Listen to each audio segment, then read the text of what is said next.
Assalamualaikum warahmatullahi wabarakatuh. Perkenalkan, nama saya Nurbaiti, NIM 2204671 dari kelompok 6. Di sini kami akan membahas materi tentang sejarah kurikulum di era zaman Orde Baru.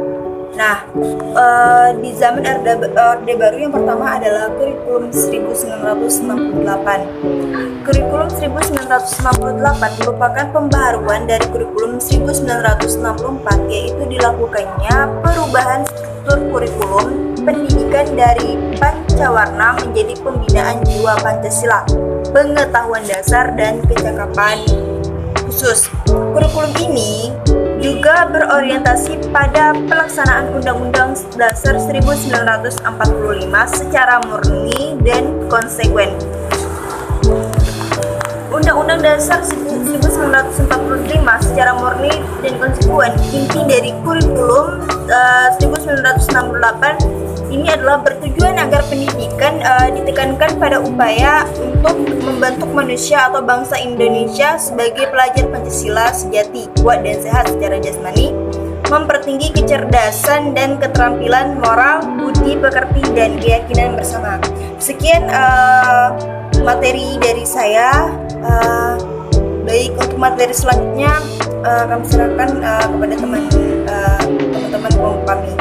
Sekian, assalamualaikum warahmatullahi wabarakatuh. Assalamualaikum warahmatullahi wabarakatuh. Perkenalkan, nama saya Maulidia Tririzky. Saya dari kelompok 6 akan menjelaskan tentang kurikulum 1975. Kurikulum 1975 merupakan kurikulum yang bersifat sentralistik atau dibuat oleh pemerintah pusat dan sekolah-sekolah hanya menjalankan. Kurikulum ini berprinsip tujuan dari pendidikan harus efektif dan efisien.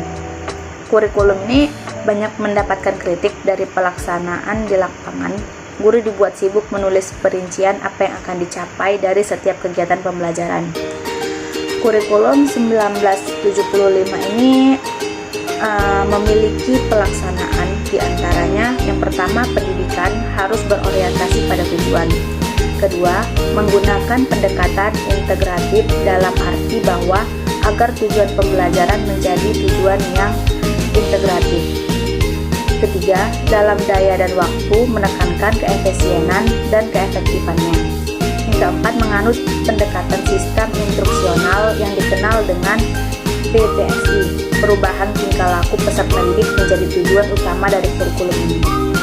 Yang kelima, stimulus dan respon yang dipengaruhi oleh psikologi tingkah laku. Karena tujuannya adalah perubahan tingkah laku, maka teori pembelajaran yang digunakan adalah teori belajar behavioristik. Kurikulum 1975 ini membuat beberapa pedoman dan ketentuan, yaitu yang pertama, tujuan instruksional, yaitu suatu tujuan yang hendak dicapai lembaga dalam pelaksanaan program pendidikan. Tujuan ini berlaku mulai sekolah dasar sederajat sampai dengan sekolah menengah atas sederajat. Kedua, desain program kurikulum, yaitu suatu kerangka program pengajaran yang akan diberikan kepada setiap satuan pendidikan. Dan yang ketiga, garis-garis program pengajaran.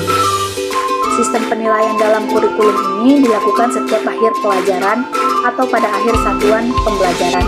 Hal yang membedakan antara sistem penilaian pada kurikulum 1975 dengan kurikulum sebelumnya. Sistem penilaian kurikulum ini dipengaruhi oleh pendekatan pembelajaran yang digunakan dalam proses kegiatan belajar mengajar. Dengan sendirinya, guru-guru dituntut melaksanakan penilaian pada setiap akhir satuan pembelajaran. Sekian materi dari saya.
terakhir dari kurikulum pada masa Orde Baru, yaitu kurikulum pada tahun 1994. Kurikulum ini dibuat sebagai penyempurnaan kurikulum pada tahun 1984 dan dilaksanakan sesuai dengan Undang-Undang Nomor 2 Tahun 1989 tentang Sistem Pendidikan Nasional. Tujuan pengajaran kurikulum ini lebih berorientasi pada materi pelajaran dan keterampilan menyelesaikan soal dan pemecahan masalah.